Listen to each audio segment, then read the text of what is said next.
तो या तो मैं अपनाऊंगा नहीं, और यदि मैंने एक बार अपना लिया तो फिर वापस यहाँ से बैक टू पवेलियन का कोई विकल्प नहीं है। ये वन वे रूट है, इससे एक बार में जाया जा सकता है, वापस आने का नाम नहीं। या तो संसार के हो जाओ या परमात्मा के हो जाओ, या तो जगत के बन जाओ या जगदीश के बन जाओ, जगन्नाथ के बन जाओ। दो विकल्प है व्यक्ति के सामने। जब तक संसार के रहोगे तब तक कोई लेना देना नहीं, भगवान कहेगा तुम तुम्हारी जानो। लेकिन एक बार सर्वधर्मान परित्यज्य मामेकम शरणम व्रज, एक बार यह संकल्प लेकर के आप उनकी शरणागति में चले गए,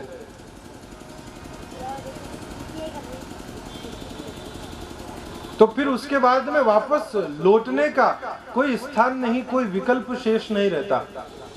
भगवान ने कहा कि तुम मुझे अपनाना चाहते थे, अब मैं तुम्हें अपना रहा हूं, तो फिर छोड़ने की तो बात ही नहीं होती।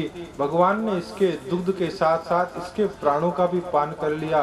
पूतना का उद्धार हुआ, देवताओं ने दुदुम्बी बाजे बजा कर जय जयकार करी है। बोलिए कृष्णचंद्र भगवान की।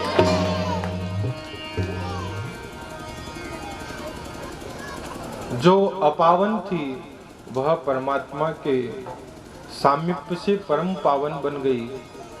बाबा नंद जब मथुरा से कंस को कर दे करके लौट रहे थे तो मार्ग में इसका 6 योजन का लंबा चौड़ा शरीर दिखलाई पड़ा, और इसके शरीर के ऊपर खेलते हुए वह कन्हैया 3 महीने की अवस्था। झट जाकर के उठाया, यशोदा महारानी से कहा, अरे यशोदे, बुढ़ापे में भगवान ने दया करके एक छुरा दिया, उसकी भी सार संभाल तुझसे सही से नहीं हो रही है। काम काज में, लोगों के आतिथ्य में, सम्मान सत्कार में इतनी मग्न हो गई कि अपने छोरे का भी ध्यान नहीं रहा कि कहाँ है। यशोदा महारानी पहुंची, झट लाला को, कन्हैया को अपनी गोद में लिया, नहलाया धुलाया, स्नान करवाया, नए वस्त्र धारण करवाए, श्रृंगार किया, गौशाला की गौचरण रज में ले जा करके लेटा करके कपिला गाय की पूंछ से नजर उतारती है।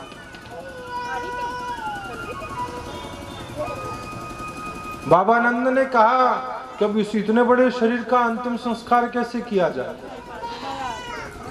तो इसके खंड खंड करके 6 योजन का लंबा चौड़ा शरीर पूतना का, इसके टुकड़े किए गए और अलग अलग चिताओं पर सजा करके इसका जो है अंतिम संस्कार किया गया। जीव जहां जन्म जन्मांतर से विकारग्रस्त है, लेकिन परमात्मा का सानिध्य, परमात्मा का सामीप्य उसके सभी पापों को जन्म कोटि अघनाश ही तब ही अहम त्वाम सर्व पापेभ्यो मोक्षयिष्यामि मा शुचः। समस्त विकारों का शमन कर दिया भगवान ने। और भागवत कहती है कि जब इसका अंतिम संस्कार हुआ पूतना का, तो इसके शरीर से कुमकुम, अगर, कस्तूरी, केसर और बड़े सुगंधित चंदन जैसे सुगंधित द्रव्यों की खुशबू पूरे वातावरण के अंदर फैल गई। ये भगवान का सामीप्य, ये भगवान का सानिध्य प्राप्त होने का जो जीव को लाभ मिलता है, उससे होने वाले परिवर्तन के बारे में बता रही है भागवत के। वो राक्षसी होने के बावजूद भी अपावन थी, अपवित्र थी, लेकिन भगवान का कुछ क्षण का साथ, कुछ क्षण का सामीप्य, कुछ क्षण का स्पर्श जो मिला, उसने इस अपावन अपवित्र पूतना को भी इतना पवित्र और पावन बना दिया।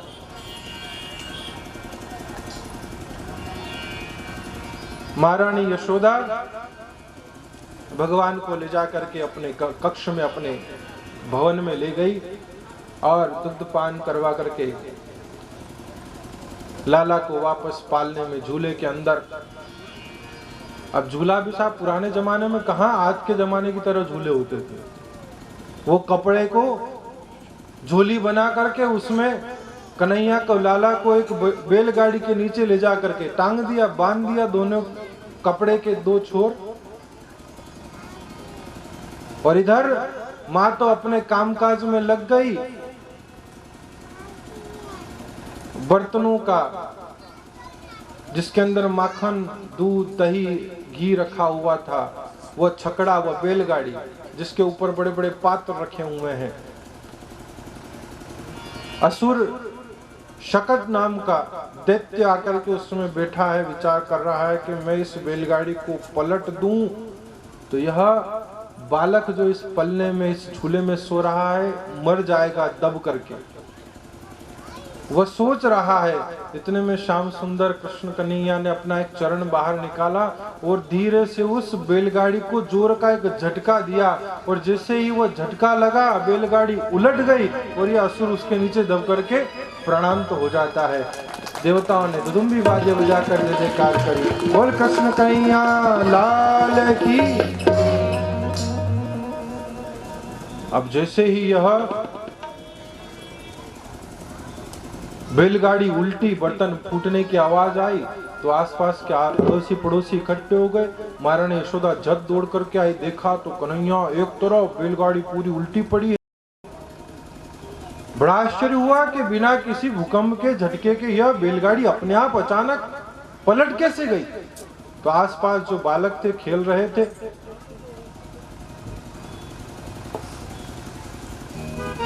उन्होंने आकर के कहा, अम्मा अम्मा हमने देखा, हमें पता है बैलगाड़ी कैसे गिरी। कैसे गिरी? कि यह तुम्हारे लाला ने झोली से अपना चरण बाहर निकाला और झटका दे करके बैलगाड़ी को पलट दिया। महारानी यशोदा ने कहा, सुबह सुबह बेवकूफ बनाने के लिए मैं ही मिली तुमको? झूठ बोलते हो। मेरे बच्चे ने, मेरे लाला ने 3 महीने का बालक, और ये बैलगाड़ी उलट देगा? अम्मा हम सच कहते हैं, तुम्हारे ही लाला ने अपने चरण के प्रहार से बैलगाड़ी को उलट दिया। माँ यशोदा ने उसको बुलाया पास में और धीरे से एक चपत लगाई कि सुबह सुबह झूठ बोले, शर्म नहीं आए? सब जानते हैं, लेकिन माँ का हृदय है, वात्सल्य, कैसे मान ले इस बात को कि साथ 3 महीने का बालक, 3 महीने का छोटा सा बच्चा बैलगाड़ी उलट देगा। कानों सुनी झूठ हो सकती है, लेकिन आंखों देखी तो सच है साहब। यहाँ आंखों देखी भी झूठ मानी जा रही है। जिन्होंने आंखों से देखा है वो, उनकी बात पर विश्वास नहीं हो रहा है कि तुम सब झूठ बोलते हो। भगवान ने शक्टासुर का अंत किया। कन्हैया धीरे धीरे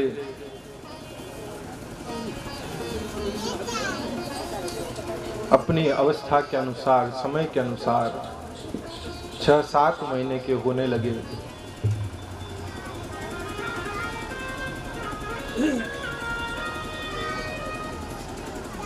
एक दिन माँ यशोदा अपनी गोद में लेकर के अपने अंक में कन्हैया को दुलार कर रही थी, और ऐसा लगने लगा कि शायद लाला जो है वह भारी हो रहा है। वजन बढ़ने लगा अचानक, क्योंकि भगवान श्याम सुंदर जानते हैं कि राक्षस तृणावर्त जो है वह बवंडर का, चक्रवात का रूप धारण करके इस गोकुल में उत्पात मचा रहा है, नंद भवन की ओर बढ़ रहा है, और उसका काम तमाम करने के लिए मुझे उसके साथ जाना होगा। यदि अम्मा भी साथ में चली गई तो मैं उसके सामने उसका वध नहीं कर पाऊंगा। तो भगवान ने लीला करी, अपना वजन बढ़ाया, और वजन बढ़ाते बढ़ाते ऐसा लगने लगा कि शायद हो सकता है कि मेरे पैर टूट जाएंगे। तो अम्मा ने झट डाला को उतार करके नीचे जमीन पर सुला दिया और अपने घर के कामकाज में व्यस्त हो गई। इधर यह तृणावर्त बवंडर का रूप लेकर आया और भगवान को अपने साथ उड़ा करके आकाश में ले गया। आकाश में पहुंचा, भगवान श्याम सुंदर ने अपने नन्हे नन्हे हाथों को इसके गले की कंठ की उस नाल को दबा करके जोर से उसके ऊपर आघात किया, और भगवान के आघात के प्रभाव से यह तृणावर्त ऊपर से ही योजनों ऊपर से नीचे आकर के पृथ्वी पर धड़ाम करके गिर जाता है। प्रणांत हो जाते हैं। देवता दुदुम्बी बाजे बजाकर जय जयकार करते हैं। बोलिए कृष्णचंद्र भगवान की।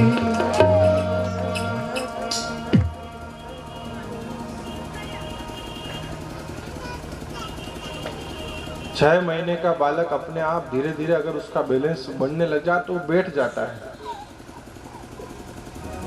कन्हैया एक और किनारे पर बैठे हुए बाबा नंद ने देखा कि आवाज काहे की आई, तो राक्षस गिरा हुआ है, पास में लाला बैठा हुआ है, झट उठा करके लाए घर में।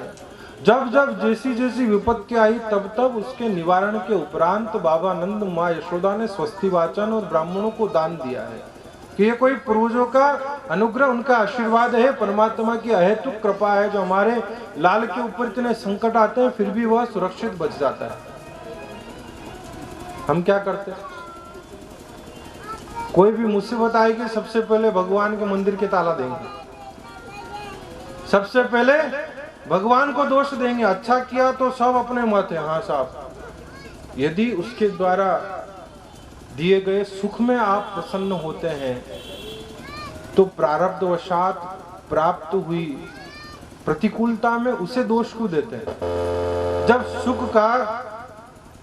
जब सुख का श्रेय आप अपने सिर पर लेना स्वीकार करते हैं, आप अपने पुरुषार्थ का, आप अपने प्रयास की सफलता मानते हैं कि साहब जो कुछ भी है वो हम अपने बलबूते पर हैं, जो कुछ भी हम बन पाए हैं, जितनी संपत्ति, ये धन दौलत जमीन जायदाद जो भी हमारे पास है, या हमने अपने खून पसीने की कमाई से अर्जित किया, अपने मेहनत के बलबूते पर दम पर कमाई है। और यदि कोई कहीं मुसीबत में, यदि कोई संकट में, यदि कोई व्यापार में व्यवसाय में कोई घाटा आ जाए, कहीं कोई नुकसान हो जाए तो अरे साहब भगवान की असीज मर्जी थी। क्यों? अच्छा किया तो सब अपने सिर, वो अपनी पाती में, और बुराई सब भगवान के माथे कि बुरा किया सब भगवान ने किया। प्रतिकूलताओं को भी उसका प्रसाद मान करके स्वीकार करें ना आप। यहाँ मुसीबत में भी भगवान को याद किया है, भगवान का स्वस्ति वाचन किया है, ब्राह्मणों को दान दिया है।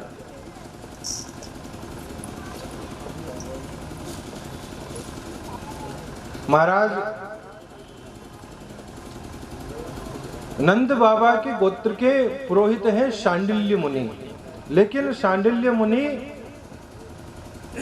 नामकरण संस्कार के लिए नहीं पहुंचे, क्योंकि वो जानते हैं कि बाबा नंद के यहाँ पर जो दोनों कुमार हैं ये दोनों ही वसुदेव की संतान है, एक रोहिणी की है, एक देवकी की है, लेकिन पिता दोनों के वसुदेव हैं।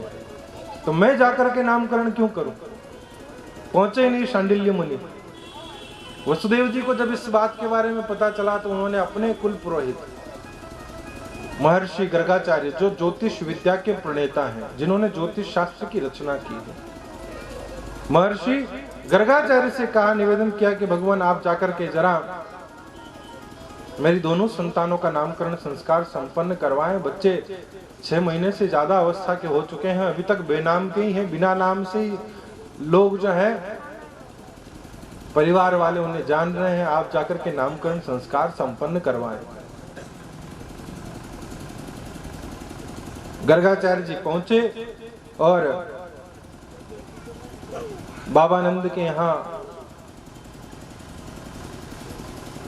जैसे ही अपना आसन जमाया तो महारानी यशोदा ने आपकी व्यवस्था के लिए, आपके भोजन स्वपाक्य थे, महात्मा स्वयं खुद बना करके पाते थे,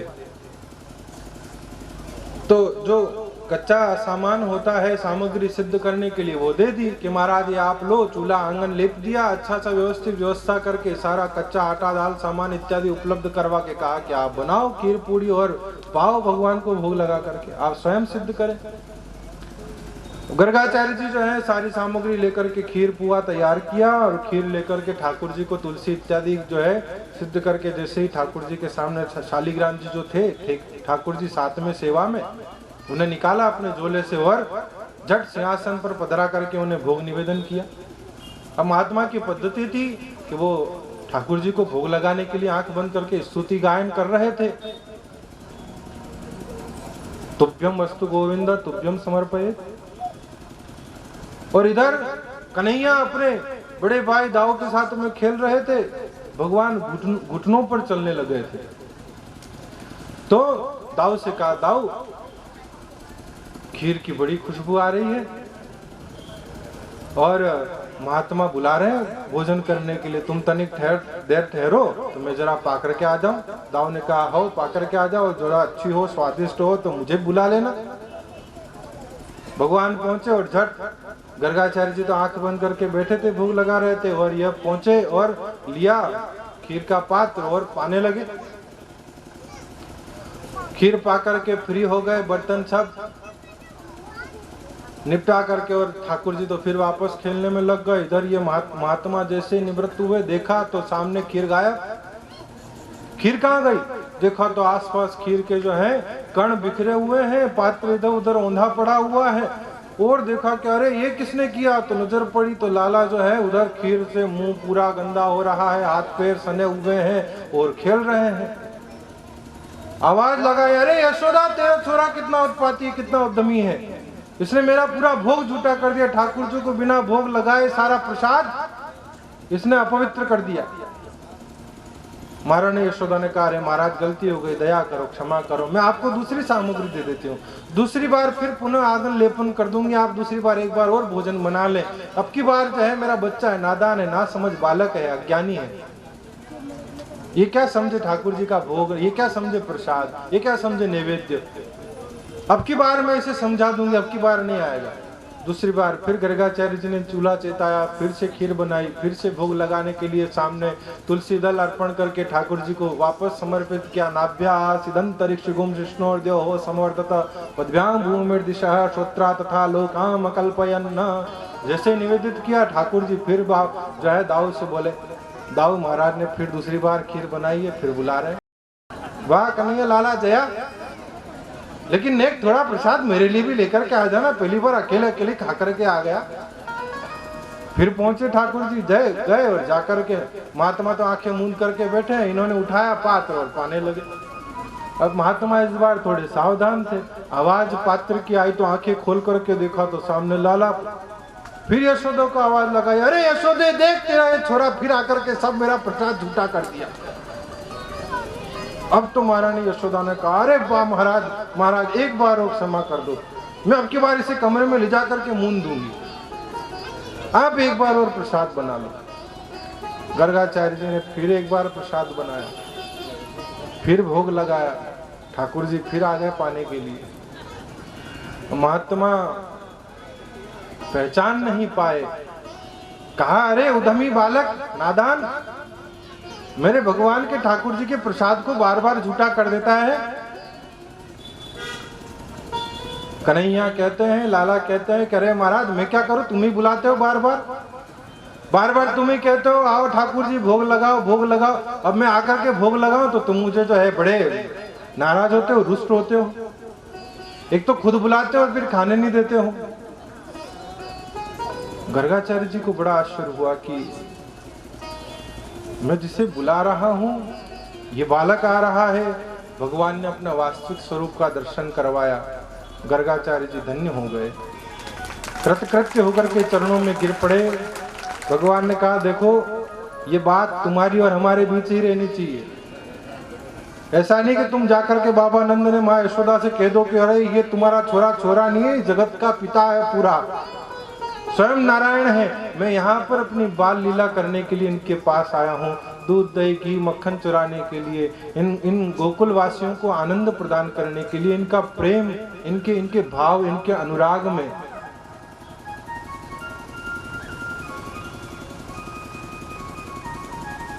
मैं यहाँ पर इसलिए आया हूँ कि इनका प्रेम, इनका भाव, इनका अनुराग वो स्वीकार कर सकूं, अपनी माया तिरोहित करके इनके सामने हूं, इसलिए आप ये बात किसी के सामने प्रकट मत करना।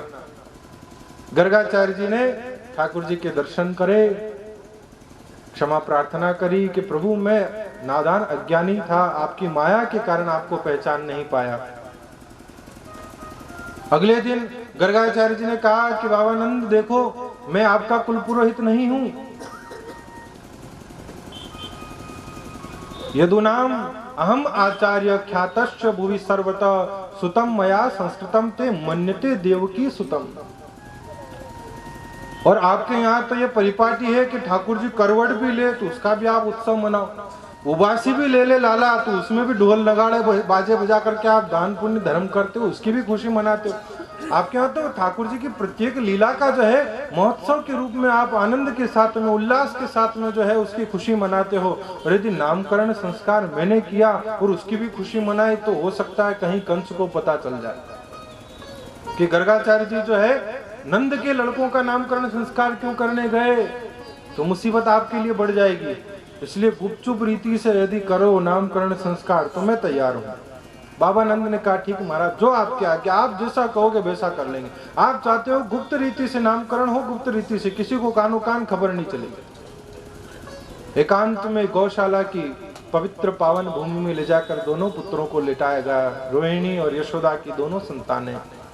बाबा नंद महर्षि गर्गाचार्य की पावन सन्निधि में नामकरण संस्कार किया गया।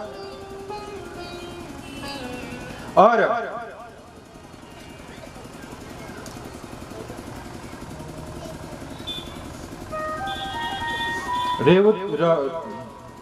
रोहिणी के लड़के का नामकरण संस्कार के रूप में महर्षि गर्गाचार्य ने कहा कि यह वल में, यूं तो मैं इसका नाम राम रखना चाहता हूं क्योंकि यह सर्वत्र रमण करने वाला होगा, रमणशील होगा, लेकिन बल की अधिकता आधिक्य के कारण लोग इसे बलराम के नाम से जानेंगे, कोई इसे हलदर भी कहेगा।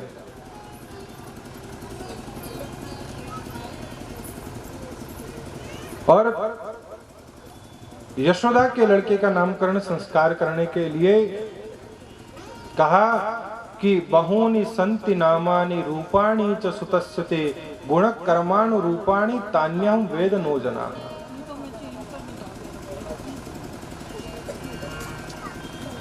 यह जो यशोदा का लाल है, इसके पहले कई प्रकार के जन्म और हर जन्म में इसका अलग अलग विभिन्न वर्ण रहे हैं। वर्ण माने रंग। आसन वर्णास्त्रयो यास्य ग्रहणतो नु युगम तनु। इसने प्रत्येक युग में अवतार लिया, प्रत्येक युग में इसका जन्म हुआ है और प्रत्येक जन्म में इसका वर्ण अलग हुआ है। लेकिन यह जो है कभी श्वेत बना, शुक्लो रक्तस्तथा पीतम इदानी कृष्णताम गतः। कभी यह श्वेत वर्ण वाला बना, कभी यह रक्त अर्थात लाल वर्ण वाला बना, कभी यह पीत वर्ण वाला बना, पीला वर्ण वाला बना। लेकिन इस बार इस युग के अंदर यह कृष्ण अर्थात थोड़ा सांवला होकर के आया है, इसलिए इसका नाम मैं कृष्ण रखता हूँ। और बाकी तो बहुनि संति नामानि रूपानि च गुणश्च च गुण कर्मानुरूपाणी तान्यहं वेद नो जना। बाकी तो ये जैसे जैसे काम करता जाएगा वैसे वैसे इसके नाम होते जाएंगे, लेकिन प्रमुखतः कृष्ण के नाम से यह विख्यात होगा।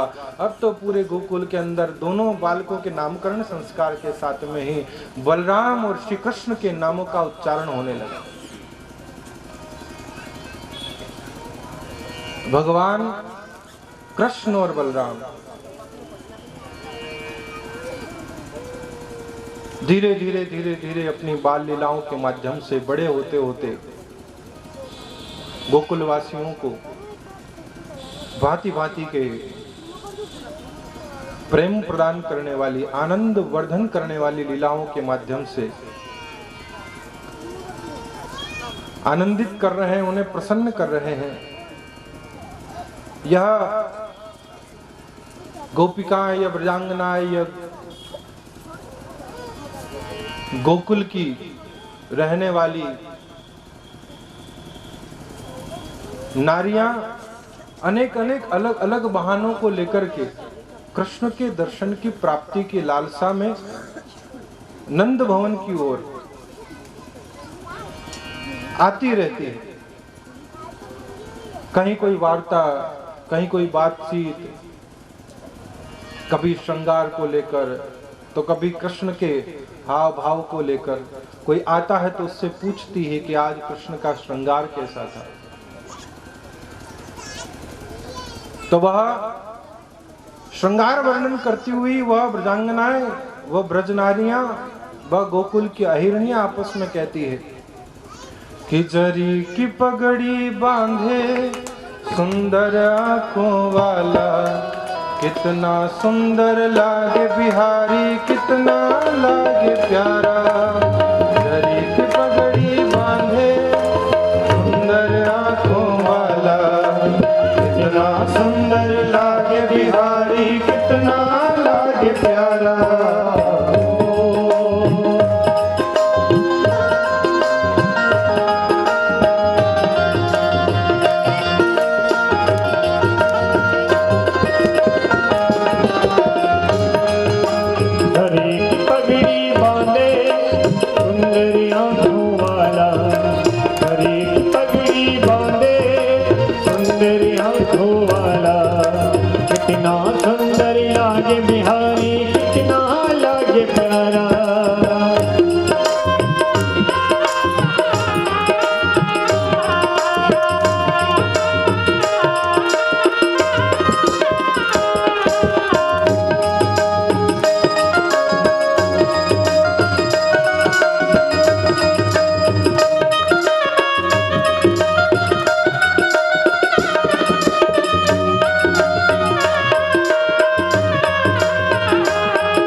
पगली होती जब जब होठों पे बंसी बाजे, सखियां पगली होती जब जब होठ पे बंसी बाजे।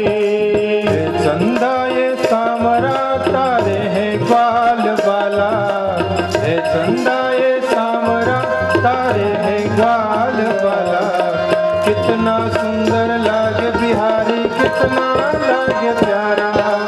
सड़ी की पगड़ी बांधे सुंदर आंखों वाला, सड़ी की पगड़ी बांधे सुंदर आंखों वाला।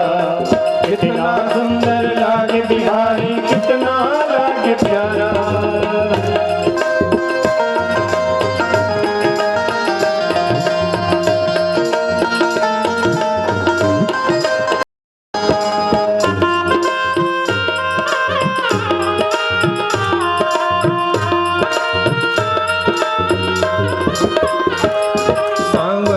तुझको किसने सजाया है, सांवरिया तुझको किसने सजाया है। सुंदर से सुंदर गजरा पहनाया है, तुझ सुंदर से सुंदर गजरा पहनाया है। सांवरिया किसने सजाया है,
भगवान श्याम सुंदर 3 वर्ष के हो गए और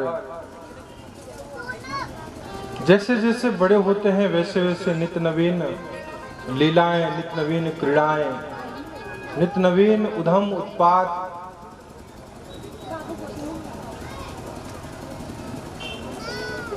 गोकुल के अंदर भगवान श्याम सुंदर करने लगे। और यह गोपियां, यह गोकुल की अहिरनिया ग्वालनिया आकर के नित्य नवीन शिकायतें लेकर माँ यशोदा के पास पहुंचती है। उनसे कहती है कि अम्मा, ये तुम्हारा लाला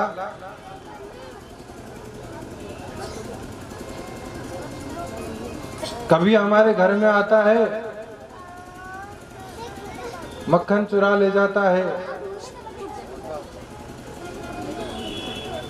माँ यशोदा कहती है कि अरे, माखन चुराने के लिए तुम्हारे घर में आने की जरूरत मेरे छोरे को क्या पड़ रही? भाई, मेरे यहाँ 9 लाख गाय दूध देती है, मेरे यहाँ कोई दही मक्खन की कमी है क्या भला जो तुम्हारे घर में आकर के चोरी करने लगेगा?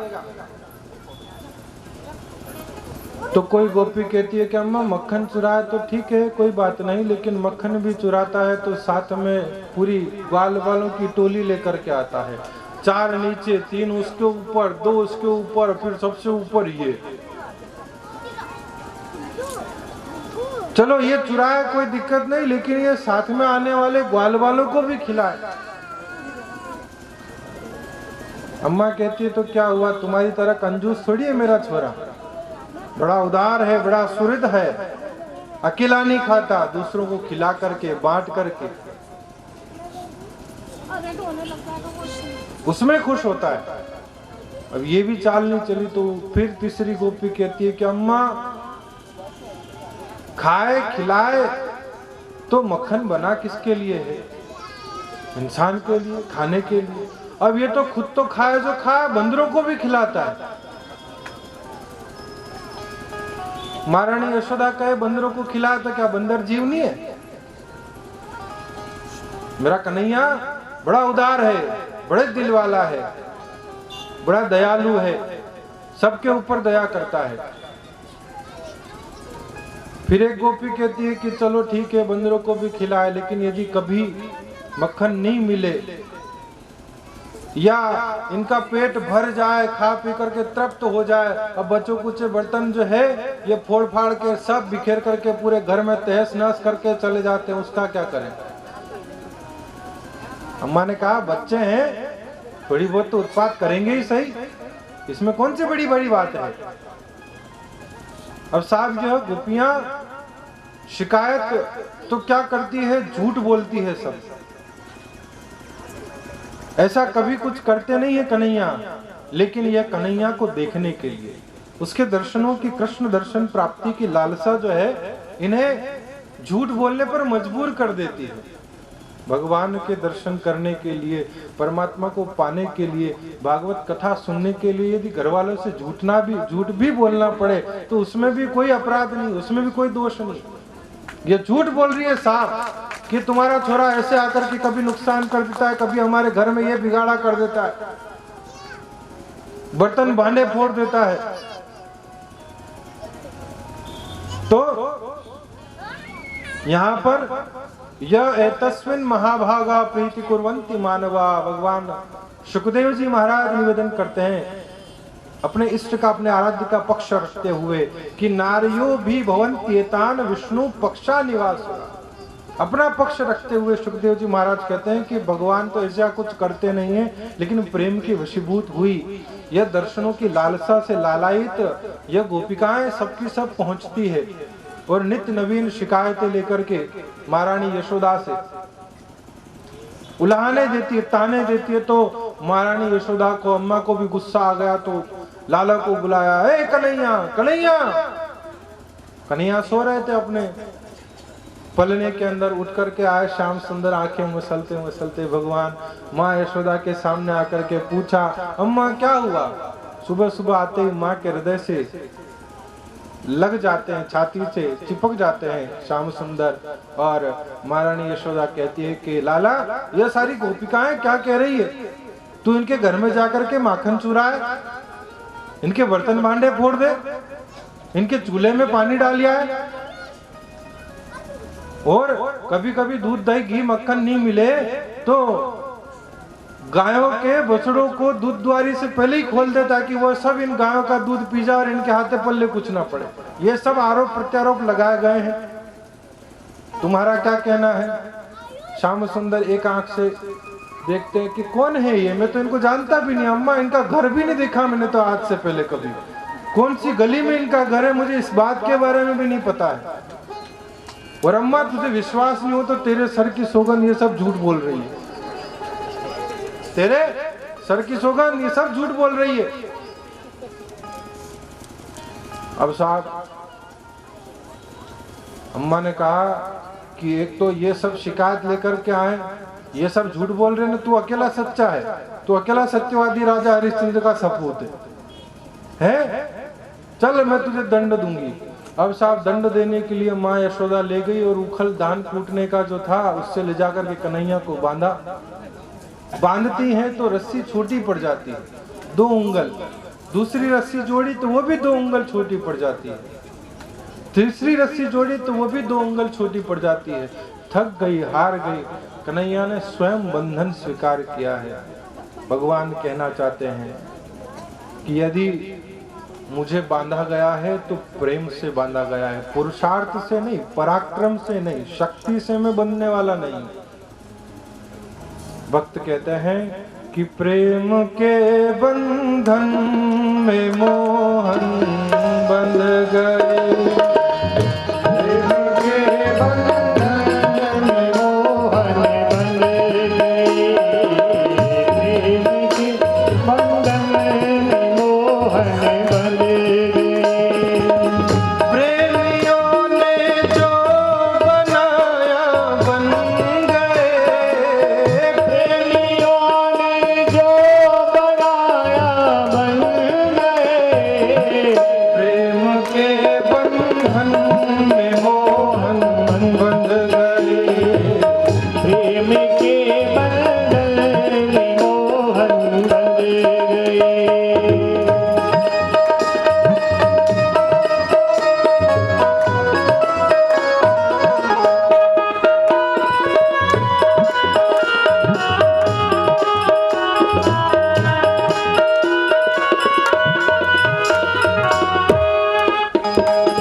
प्रेम के बंधन में दोनों वृक्ष धड़ाम से दोनों तरफ गिर गए। तो दिव्य देहधारी पुरुष दिव्य शरीर देव रूप होकर के प्रकट होते हैं। भगवान से स्तुति करी, भगवान की प्रार्थना करी और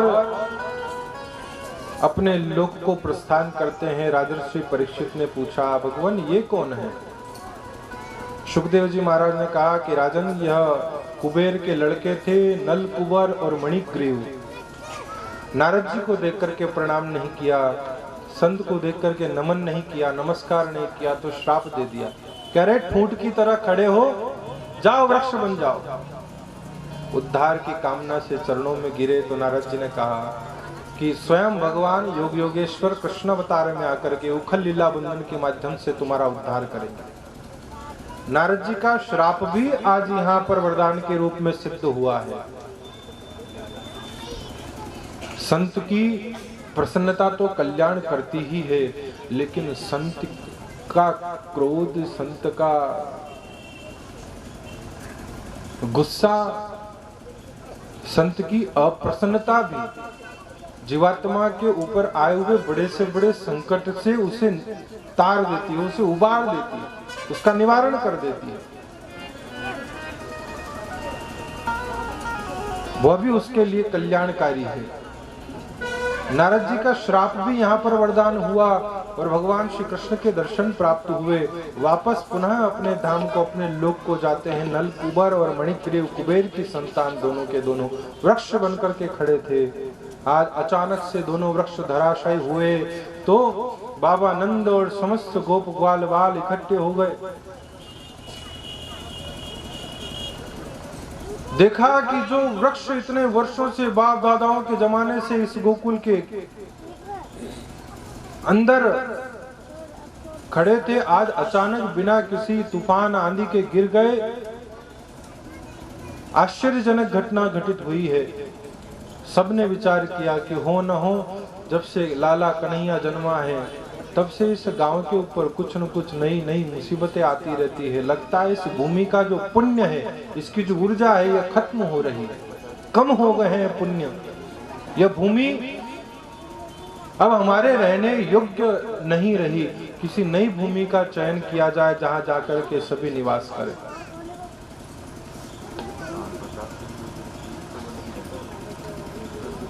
सबने एक मत से वृंदावन का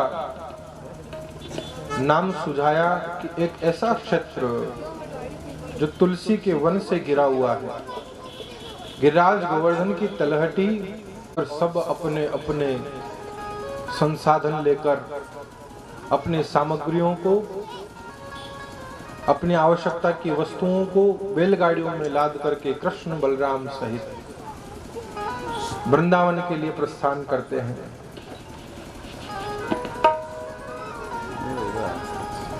श्री वृंदावन वृंदावन धाम अपार रे, भजे राधे राधे। वृंदावन धाम अपार रे, भजे राधे राधे।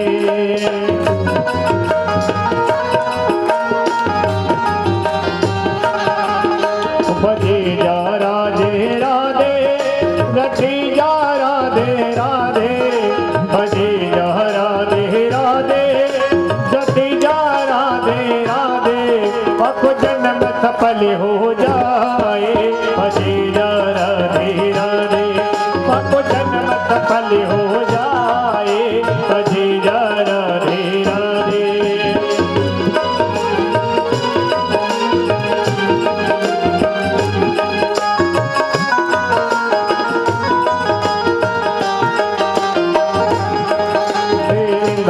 गलियां डोले, श्री राधे राधे बोले। वृंदावन गलियां डोले, श्री राधे राधे बोले। पक जन्म सफल हो जाए, भजे राधे राधे। पक जन्म सफल हो जाए, भजे राधे राधे।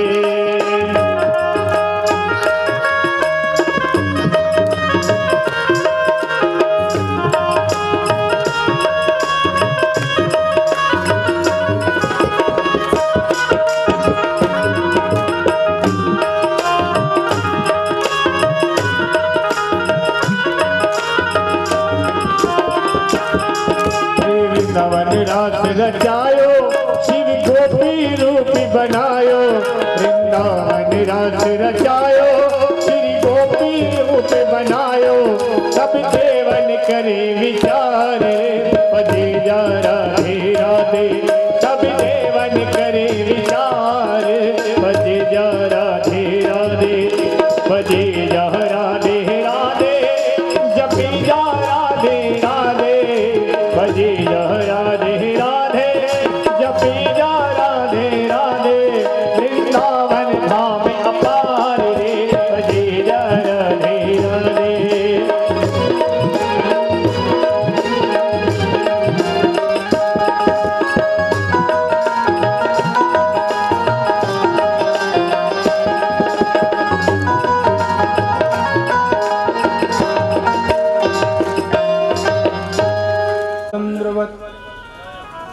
वृंदावनं गोवर्धनं यमुना पुलिनानि च वीक्षासिद्युक्तमा प्रीति राम माधवयो नृप। भगवान कृष्ण बलराम समेत पूरे गोकुलवासी वृंदावन के लिए प्रस्थान करते हैं। भगवान वृंदावन जैसे पहुंचे तो राम और बलराम, कृष्ण और बलराम जो है दोनों बड़े प्रसन्न हुए। वृंदावन जो है दोनों को बड़ा सुख कर प्रीति वर्धक जान पड़ा है। और हो भी क्यों ना, जहां ब्रज की पटरानी कृष्ण की आह्लादिनी शक्ति श्री राधिका का निवास हो, उस धाम की विशिष्ट महिमा, उस वृंदावन का पावन वास, जिसके लिए तो बड़े बड़े ऋषि मुनि योगी यति तपी बड़े बड़े सिद्ध प्रयास करते हैं। बड़े बड़े महात्मा ब्रह्मादि देवता भी जिस भूमि में वास के लिए परमात्मा से प्रार्थना करते हैं कि गोविंद कभी वृंदावन का वास मिले, ऐसा वह परम पावन यमुना के तट पर स्थित वृंदावन का अरण्य क्षेत्र